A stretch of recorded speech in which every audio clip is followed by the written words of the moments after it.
The diplomatic tension between Mali and Ivory Coast have finally come to an end as the 49 Ivorian soldiers were granted their freedom through a presidential pardon from the head of the Malian transition, Colonel Assimi Goïta. The remaining 46 arrived the native soil Abidjan over the weekend in presence of President Alassane Ouattara. The soldiers were arrested on July 10 in 2022 in Bamako and termed mercenaries, as well as charged and sentenced to 20 years in prison for allegedly attempting to undermine Mali's state security, despite Ivory Coast's statement that they were part of a United Nations peacekeeping mission in the West African country. According to Colonel Assimi Goïta and President Alassane Ouattara of Ivory Coast, this is a move towards the fight of Pan-Africanism and, of course, African solidarity. Today, we shall take a keen look at these events that unfolded between the two West African countries. This is Talking Point. Stay with us.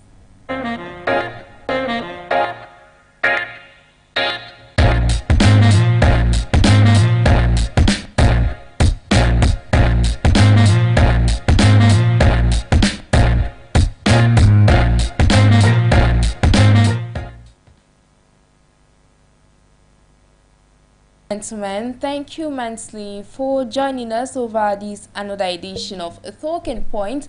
Of course, today we are evoking once again the issue of the 46 Ivorian soldiers that were detained in Mali, and of course they were charged and sentenced to 20 years in prison, and of course life imprisonment in absentia. Of course, today we are coming back to say that they have been granted a presidential pardon by the head of the Malian transition, Colonel Assimi Goïta, and of course they arrived in their home country, Abidjan, over the weekend and were received by the president of Ivory Coast, President Alassane Ouattara. And today, once again, we are trying to ask this question: is this a true test of solidarity amongst African nations? And of course, ladies and gentlemen, to discuss this very pertinent topic, I will not be alone.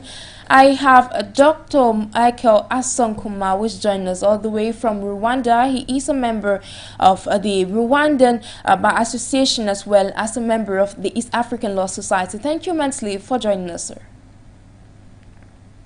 Thank you, Madam Sharon. Thank you to all our viewers, and Happy New Year. Happy New Year to you too. We shall equally be joined by Mr. Njay Lucas, who is the CEO of Rere Habit. He is a political analyst and, of course, a human rights activist. He shall be joining us all the way here from Cameroon. Ladies and gentlemen, before we proceed into analyzing today's topic of discussion, permit me let's listen to this report compiled by the news desk of For You Media Africa. We shall be right back. The 46 Ivorian soldiers held in Mali are finally free and home. This follows a recent presidential pardon by Mali's ruling government. They arrived at Ivory Coast capital Abidjan after around 6 months in detention, the state television reported. Their homecoming signals the apparent resolution of a diplomatic tension between the two West African neighbors amidst Mali's growing tense relationship with regional powers. Each and every soldier emerging from the plane at the Abidjan airport demonstrated patriotism as they held small Ivorian flags, as they smiled and shook hands with Ivorian President Alassane Ouattara, who came to receive them. For President Ouattara, the storm is over and Ivory Coast can resume normal relations with their brother country of Mali. Late on Friday, Mali's ruling government pardoned the soldiers who were arrested in July and had been sentenced on December 30 to 20 years in prison for allegedly attempting to undermine state security. Ladies and gentlemen, have a listen to that report compiled by the news desk of For You Media Africa. It's time we get down to analysis. We get to the table of discussion. And of course, the first question I'll be asking you, Dr. Asong Michael Kuma, this afternoon is, what is your analysis of this recent turnout of events between Mali and Ivory Coast? Well, Sharon, that's a very interesting question. For me, I just think everything was planned out and being acted. It's just like a film. You know, from the very start, the Ivory Coast side or government has been saying that the 46 soldiers that found themselves in Ivory Coast were actually part of the UN multidimensional integrated stabilization mission. And Mali, on the other part, actually said that no, these 46 soldiers actually were on the Malian territory to actually destabilize the Malian government, knowing fully well that 46 soldiers are not enough to be able to destabilize a whole country like Mali, and who is under a military rule. So I think they are more alert than any other person. So when we look at all the circumstances, we just realize something. We just realize that truly these soldiers were not there to destabilize Mali, and that's why Ivory Coast kept on putting pressure and pressure to actually stand their grounds and say that no, they did not actually take part, or there are no plans or no intentions to destabilize the Malian interim government. But the Malians, because they overreacted in one way or the other, because that is what I think, I believe that they overreacted and they took things so serious, probably because of all the different sanctions that were coming from the ECOWAS to somehow try to hurt the ECOWAS and also hurt Ivory Coast, who is some sort of pillar in the region. And that is why they had to keep them back in Mali, so that they would try in one way or the other use them for some diplomatic reasons.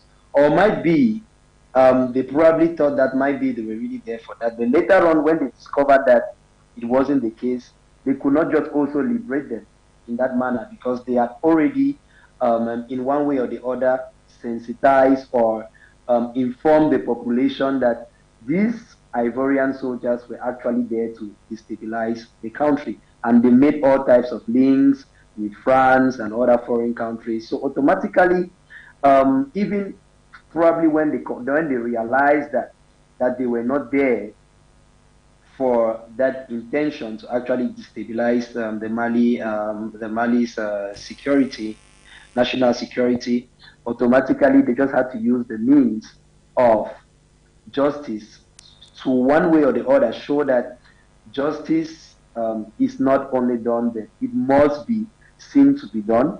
And later on, they are going to follow with a presidential pardon. But this is something, as a lawyer and a legal expert, we have to know that for every judgment to become final or res judicata, or in French, we'll talk of autorité de la chose jugée, it means that all the different appeal procedures should have been exhausted. So these 46 soldiers were being tried by 2 weeks ago, and normally they declared that they were not guilty. So it therefore means that if they declared that they were not guilty, they were being sentenced to about 20 years, it therefore means that there was room for an appeal. So after a few weeks, we realized that there is a presidential pardon that is already forgiving them for all the charges which were being laid upon them and the sanctions. So we asked ourselves the question, has that judgment been final?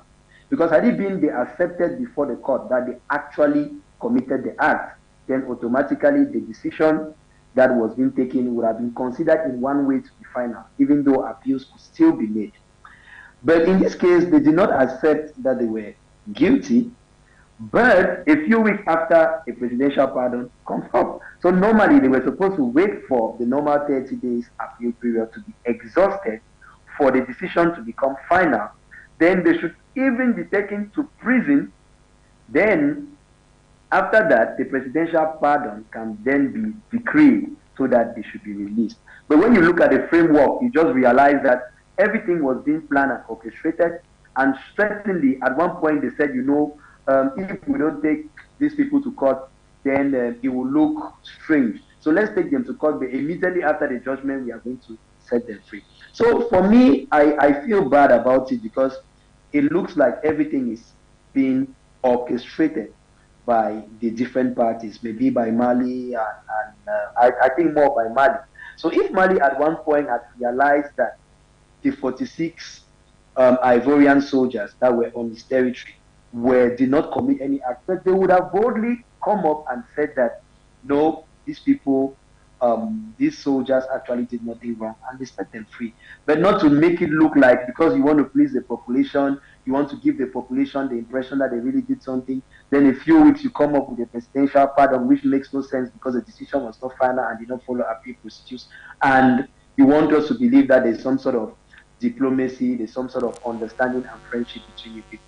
So that's for me the problem here. So everything seems planned, organized, and being staged to give a particular impression to the African community, to the Malians as a whole. But I strongly believe that these 46 Ivorian soldiers were actually, they had no intention to cause any instability in Mali. Been the case over the past few months with regards to the detention of the said 46 Ivorian soldiers in the West African country of Mali. Now, given that you foresaw this presidential pardon earlier on in our subsequent editions of Talking Point, now, would you say that this is a true test of solidarity amongst African leaders? Well, I would not really look at it as a true test of solidarity because uh, the justice systems are being put in place so that those who have committed crimes or offenses should actually be punished. And if they actually have not committed them, then they should be set free. This presidential pardon does not give that impression that justice was actually done. As I earlier on said, this presidential pardon was even released before the judgment became res judicata, before even appeal procedures could even be used by the Ivorian side. So now we say that the presidential pardon was one which was to bring stability in the region, considering that there is some sort of injustice and that these people who were being accused of undermining the national security of Mali probably even did not even carry out this and they were actually innocent. So when I look at it from this side, I feel like everything was just acted upon so that it should give the impression to the African community that there is solidarity. But whereas in its real sense, there is no solidarity, because we would have talked of solidarity if there was clear evidence that these particular people on the Malian soil, soldiers, actually undermine the Malian national security. When you look at these soldiers, they don't look like people that were on detention. I don't know if you're used to going to prisons and you see people that have been in detention. They don't look the same. They certainly must have lost weight. They look a little bit malnourished, a little bit stressed up. But when you look at these soldiers, they look fine. Like you see, they are very healthy. They have their jaws are thick, and the women are looking they're looking nice. So when you look at all of that, you realize that at one point, the Malian government realized that okay, that these people were actually innocent, but the only way they could go about it is to stage this so that it should appease the hearts of the Malian population and also demonstrate some sort of solidarity. But in the true sense, the solidarity is fake, because what we are looking for in Africa is not some sort of solidarity which is an illusion, but we are looking for true solidarity so that we can build stronger bonds and work together. So I will not really say that this presidential solidarity, presidential pardon, is actually fosters true solidarity. The presidential pardon actually was just to in a way, appease the hearts of the Malian population and let these soldiers, who I strongly believe were innocent, to rejoin their countries. Because from the way things were already looking like, the ECOWAS was about to take stronger action. Because when somebody has committed a crime, you see, even his confidence, he loses his confidence. He's not as confident as he should. But when you look at the Ivorian government and all what the procedures that they took before even the 46 soldiers were tried, they were extremely confident. It means that they were extremely sure that these 46 Ivorian soldiers actually did no harm and had no intention to commit anything in Mali, and that they were innocent. So I think at the end of the day, they realized that if they did not succumb, then other sanctions or stronger sanctions would have been taken, which would actually lead to more economic instability in Mali, because we all know that things are tough in Mali, not only with the fight against the jihadists, but also economically. So automatically, they will need some sort of cooperation with the other West African states. It's true, there have been sanctions that have been placed on them, but when it concerns sanctions, sanctions are not always 100% being imposed on a nation. So it's always progressive. So progressively, they increase the sanctions depending on the attitude of that nation. And I think that Mali was not ready to face further sanctions, and that is why they had to agree to stage all of this up so that they should liberate those soldiers. But I cannot talk about true solidarity, because true solidarity will mean that Mali and the other states will sit down and actually respect the rule of law, because the ECOWAS has been pointing fingers at Mali because the interim government actually took powers illegitimately, and they want to hold on to power instead of handing it immediately to the civilians. So if there was true solidarity, or if there is to be true solidarity, then that is what we are supposed to be saying now. We are supposed to be saying the Malian government sitting with the ECOWAS and trying to negotiate how we are going to pass powers to the civilians. It's indeed said that they didn't get sanctions from the Economic Community of West African States, ECOWAS, as they had earlier on said, given that they did not respect the January 1st deadline.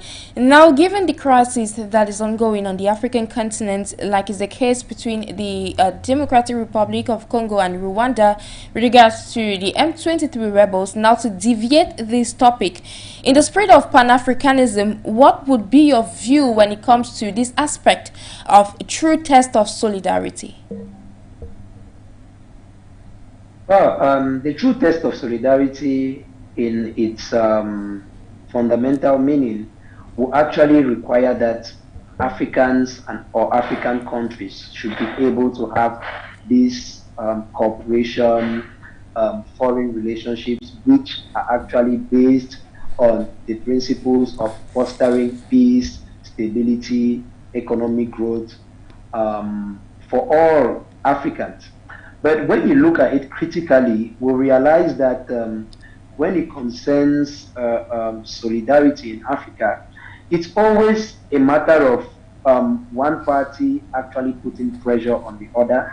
You require that before the government of the DRC goes into negotiations with the M23, the M23 must cause a lot of harm, and the DRC government starts feeling that, okay, if they don't go into negotiations, then things might get worse, or maybe the president is preparing for elections, so he has to try to bring peace so that he can favor him during the election, so that more people vote for him. So we realize that there is no true solidarity in Africa, because it's not based, it is not genuine, it's not a genuine action, but it's always based on the fact that there is another party that pushes the other in some way or the other to come on the table for negotiations. So solidarity goes beyond negotiations, because negotiations have to do with concessions, has to do with compromise. So it means that you are not obviously doing what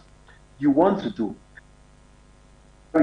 In solidarity is, you talk about free will. You talk about something coming out from the bottom of your heart. You are expressing love, you are expressing goodness to the other party, and you work together to prosper peace and development.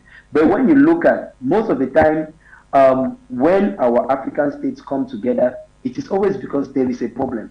It is never because they feel that no, okay, we think that we have to develop this sector more, we should come together and do it. There must always be a problem. And that is why I will say that the true solidarity does not actually exist in its real sense. So we have more of negotiations, we have more of some sort of cooperation to be able to resolve particular issues, not even particular issues, but the issues that African states are facing, like poverty, like malnutrition, like environmental problems, like armed conflicts. So they come more to cooperate to resolve these issues. But I cannot really call it solidarity, because when you talk about solidarity, it really has to do with free will.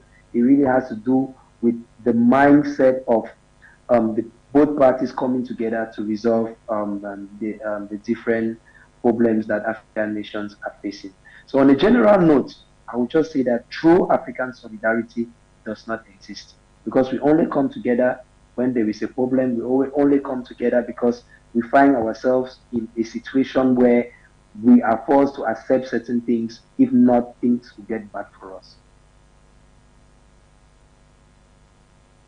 Topic of discussion, it's often said that true solidarity, as you earlier mentioned, really doesn't exist, but nonetheless this has actually calmed down the tensions that actually were going on between the two West African nations. Now, in order to look at it at a general note, what or how can African leaders enhance solidarity amongst themselves?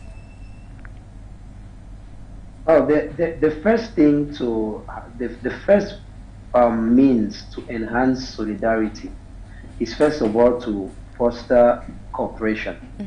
So when we talk about fostering cooperation, it's fostering cooperations with regards to development. So the different sectors of development, fostering cooperation in the education system, fostering cooperation in the economic sector, fostering cooperation in health, culture, and sports. So that's how you begin to build that relationship that will set the good platform for solidarity. Because if these two people don't, if the two nations or the African nations don't share something in common, they will not see the need to help the other person genuinely when there is a crisis.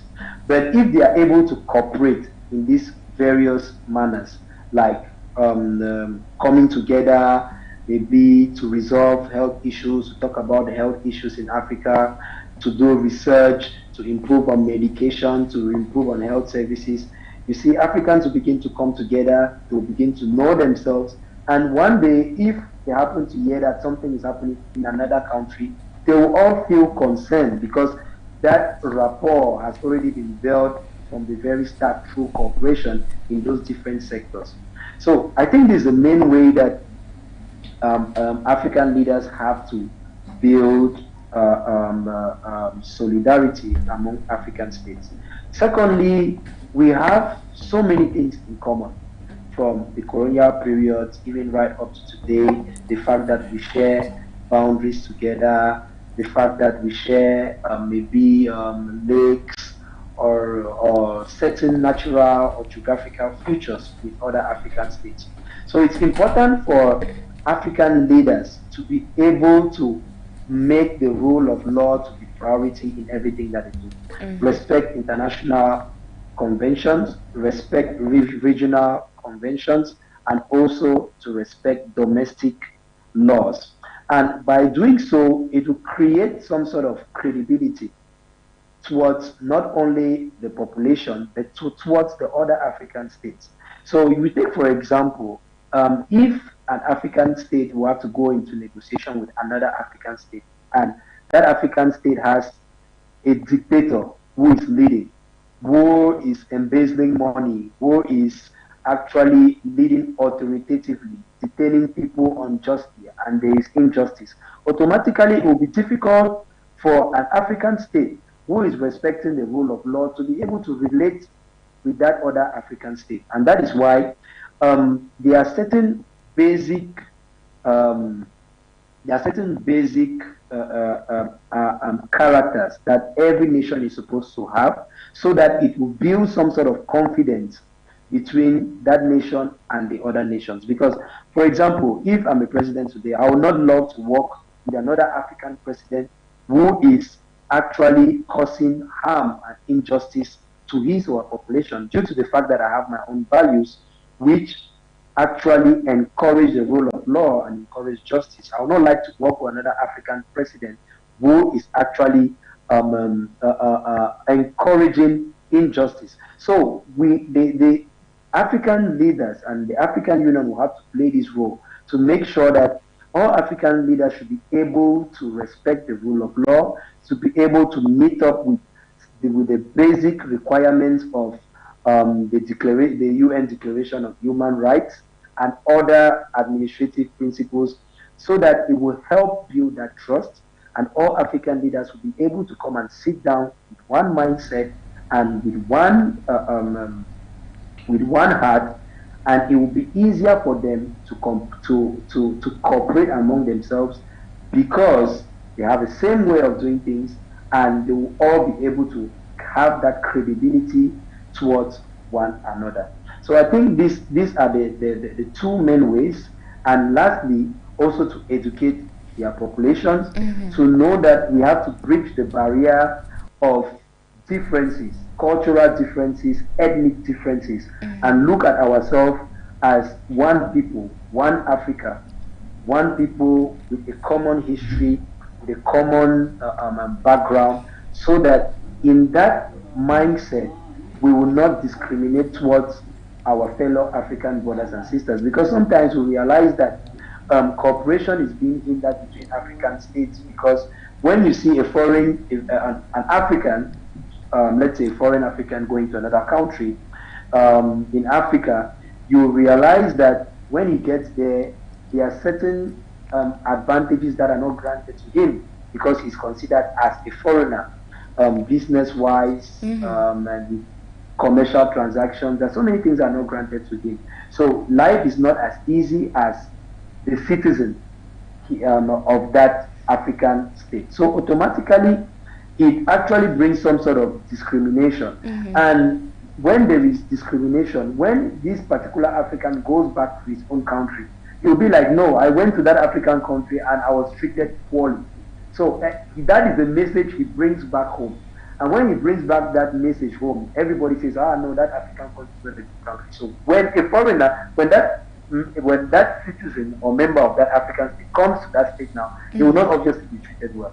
And that is what will actually hinder economic growth, because we have to be united and cooperate together. So African presidents will have to educate their African citizens to make them understand that other Africans are their brothers and sisters, and that we are one, and that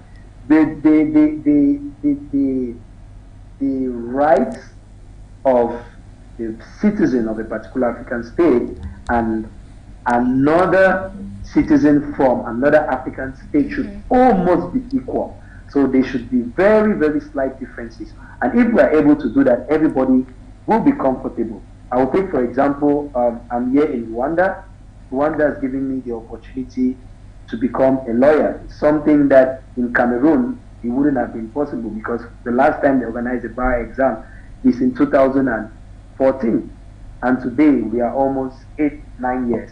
So this is a good impression I have about Rwanda. And obviously, when I go back to Cameroon, I'll say, no, Rwandans are nice people. And they'll be like, okay, yeah, Rwanda is interesting. Okay, I think I have to also go to Rwanda.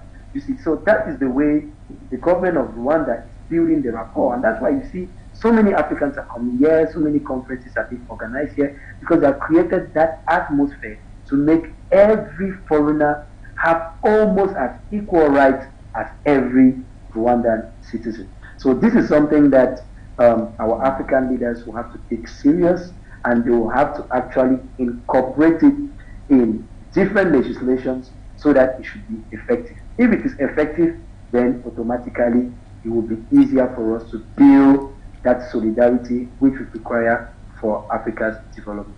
And definitely it will be important for us to build the Africa which we all dream of.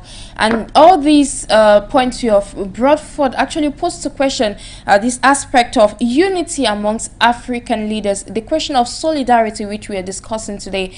Now, ladies and gentlemen, if you just tuning in, if you're just joining us, you're on to Talking Point over your Pan-African channel for you Media Africa. And today we're discussing the issue of the 46 Ivorian soldiers that were finally pardoned by the head of the Malian transition, Colonel Assimi Goita, and as well putting to question how does this put to test the aspect of solidarity amongst African leaders. And of course, it is truly said that the time is now, and we have this aspect of young people, the young generation actually getting involved in matters that are affecting the African continent. And now in the wake of the many global challenges that the world is facing, including the African continent as we speak, how can the young generation be brought into the picture so that they channel the right energy and of course the right message to the people so that the African continent can be seen,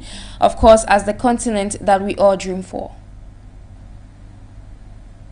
Yeah, that's a very good question, Sharon. It's very unfortunate that we have a very aging leadership that has actually refused to integrate the younger generation in the affairs of the state.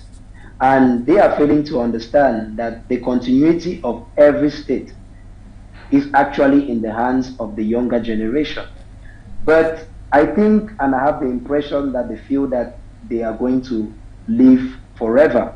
And they don't even want to train the younger generation, include them in the different decisions that they are making. And that's why we realize that there is no growth in Africa, because those who are leading are of a particular generation and they have already fulfilled their time. And we are in a different generation and century where things are being done in a different way.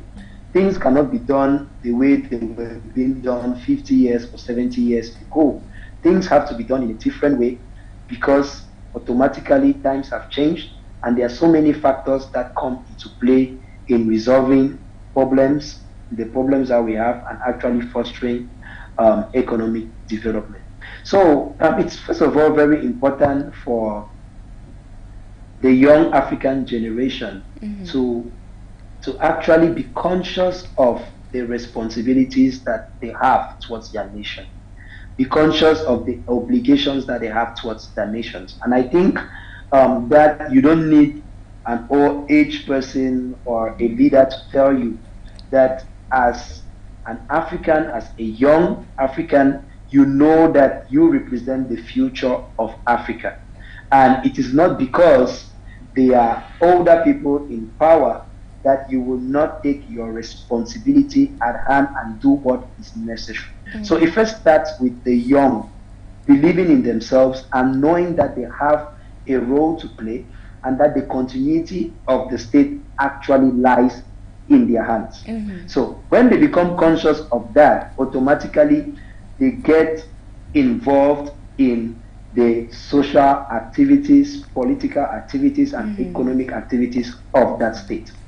And what they have to do is that they have to work together in building trust, because there are so many, because those who are leading, even though they are the elderly, they are not making things even good for those of their generation and the generations that follow them after. Because I think in Africa, the youths are like the third generation, you see, because we have leaders who are 90 years, 80 years old. So there's another generation that is between 60, 40, and another one less than 40, and the rest. So automatically, they have to take their responsibility in their hands and start acting in the society.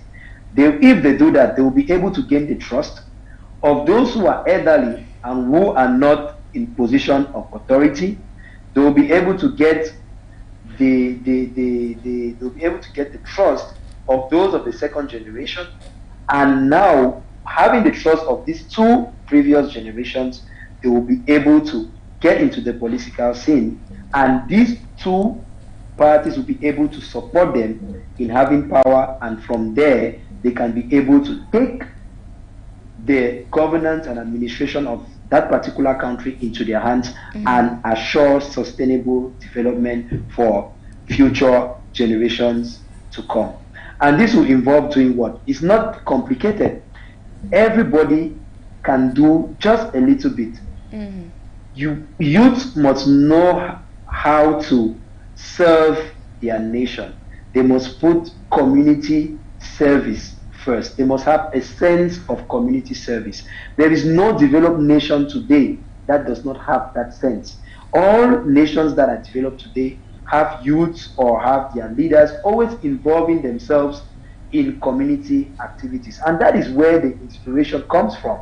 I will take, for example, when I left medical school, I started carrying out a lot of health campaigns to help widows, to help orphans, to help the vulnerable in the society. And when I started helping them, I did free consultations. The little resources I had, I provided free screenings for diabetes, hypertension, HIV, hepatitis, and also provided free drugs. So in contact with them, I realized they had other problems, like their rights were being violated. The widows will tell you that we have succession issues. The family members of our late husband they have come and taken all the property. We are left with nothing for us and our children, and that is what is stressing us up and causing us to have hypertension and making us malnourished because we cannot eat well and we cannot have a good quality of life. So automatically, that's what inspired me to say, okay, why not go to law school and go and help these women? And before that, I met some lawyers to even ask them, tell them that, no, we have this category of people suffering in the society. Please, can you give them a helping hand? And they said, like, no, we don't have time. We need money. So I said, but why should I not do it if I can do it? So that is how I became a lawyer. I went back to school, had my first degree, master's, law, went to law school, and then I became a lawyer. So what am I trying to say? I'm trying to say that the sense of community service is very, very important in the capacity building of the youth, in the potential of the youth to be able to resolve problems in the society and even have a status. Today, I'm called a medical doctor and a lawyer, and people are amazed, people are happy, people congratulate me. It gives pride not only to me, but to my nation, Cameroon, because when I attend international conferences, I present myself, and they're like, you're from where? From Cameroon. They say, wow, that's a good country. So you see, that is how we can give more value and develop our nation. So youth must have that sense of community service. And I believe that that is what we lack in Cameroon and also in Africa. Our youth today are focused in making money. They want to make money, but everything is not about money. Life in its real sense is not about money, but it's about serving people. It's about helping people. And if you do that, I can bet you, you will never be poor. You will never lack because God is going to provide for you. So this is what African youths need to do now. And we need to work more in solidarity. We need to encourage each other because with the unemployment issues and economic issues that youth face on a daily basis is automatically very, very difficult. But I believe every youth can make a sacrifice and start doing something. If you don't have the means to maybe buy something or, I don't know, provide for somebody, but you can use your knowledge, you can use your intelligence to educate, to sensitize. There are so many platforms which are free. You have Facebook, you have WhatsApp. There are so many things you can do to educate the population and to actually foster development. And I believe that if each one of us does just a little bit, putting all of this together, it will form something extraordinary, big, and it will lead to the development of our individual countries and Africa as a whole. And solidarity. Of course, we are well aware that we have several continental bodies and of course regional blocs on the African continent, and all these they constitute of African leaders from respective African nations. Now, how can they involve the young population, as you earlier mentioned, the a primordial path in the development of the African continent?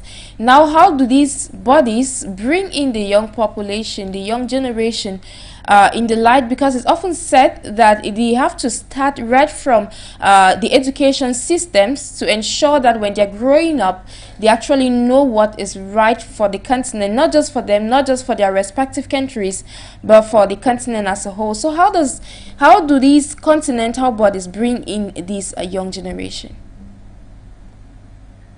Yeah, there are so many institutions and regional and continental bodies that are actually putting in place different programs to be able to build youth capacity, to empower them so that they will be able to be more productive and that they will be able to assure the continuity of different states and also Africa. Yeah, especially The African Union, especially too in the area of leadership, because most recently that exactly. yes, these are some of the areas that these empowerment groups are actually channeling. Exactly. So the African Union has its Vision 2063, which is focused on prospering development, economic development, political development, social-cultural partnerships in Africa between African states and having Africa actually emerge. So in this program, they have actually integrated youths. There is a program for youths, empowering youths, and each time the African Union organizes a program in any sector of development, there is always some sort of a program which is designed for youths to empower them, where youths will come and sit down and other senior youths will actually talk about their experiences. They will actually put in place mechanisms for mentorship, you see, so that other youths may have guides or may have people that can lead them in one way or the other. But the problem that I've realized here is that it is not very, very effective.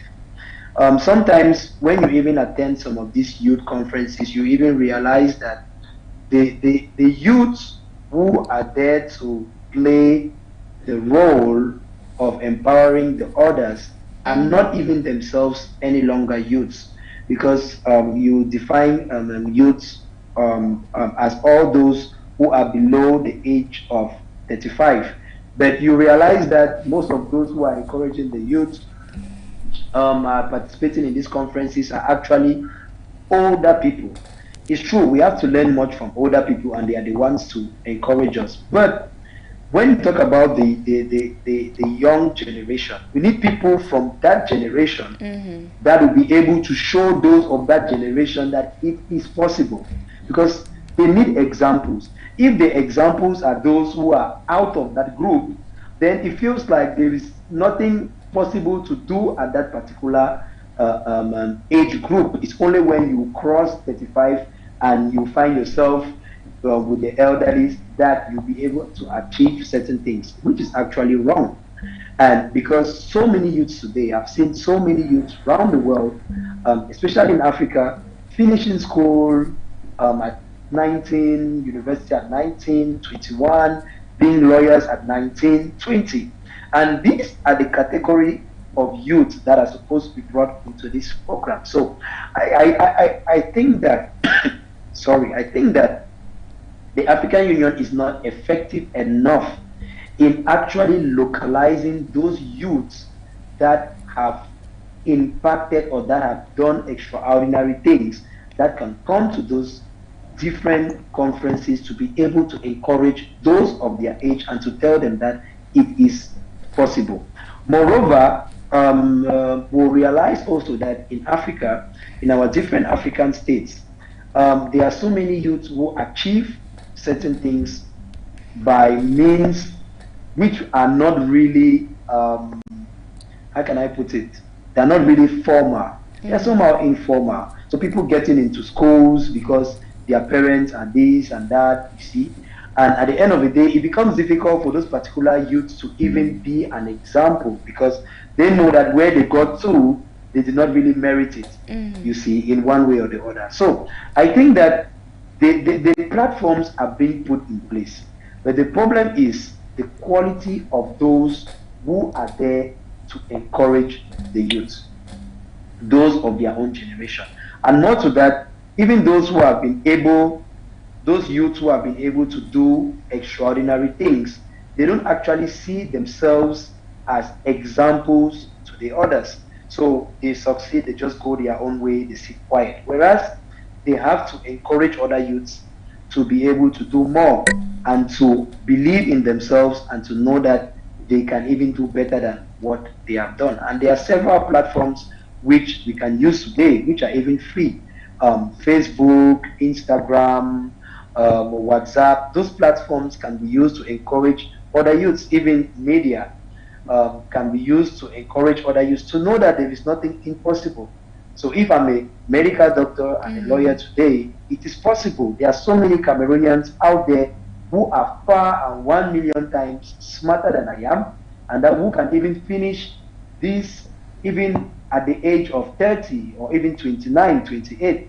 I did all of this by the age of 32, but I know there are people that can even do it even before that time to help develop our nation and our continent. So we need to be more hardworking. Our youths need to recognize and know that they have a role to play in the development of the society. They have to take their responsibilities into their hands and to hold the hands of other youths, encouraging them and telling them that it is not impossible, they shouldn't lose hope, and that we can make it.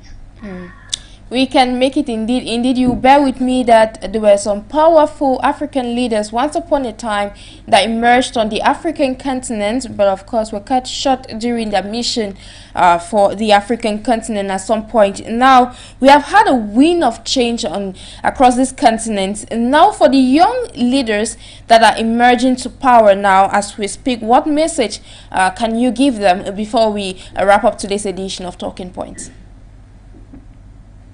Well, the main message I'm going to give them is that the rule of law is fundamental in governance. No country can develop if there is no respect of the rule of law. Secondly, our leaders should learn to be those who serve. They should be servants of the population and not have the population serve them. Thirdly, they have to always seek the interest of the population first before any other interest. Being a president is not an opportunity, or a leader is not an opportunity for you to make money for you and your family, but it is for you to serve the population and make the population rich. If you want to say that you are a good leader, then show us a population that is prosperous. Show us a population that has good health. Show us a population that has economic stability. Show us a population that is rich culturally and socially. And I will say that you are a good leader. So we must take leadership serious, and that if we really want to develop Africa, then it is indispensable for us to have these three things which are earlier listed on. Thank you, Mansti, on those powerful points that you gave on good leadership. As with that, I'll say thank you for joining us on today's edition of Talking Points. Thank you very much, Sharon, and thank you very much to all our viewers. Ladies and gentlemen, just to reiterate that was Dr. Asong Michael Kuma, who is a member of the Rwandan Bar Association and as well a member of the East African Law Societies. On that note, that we shall be drawing down the curtains of today's edition of Talking Point. I have been Jigs Nabuse for presentation. Programs continue over your Pan-African channel. Bye-bye.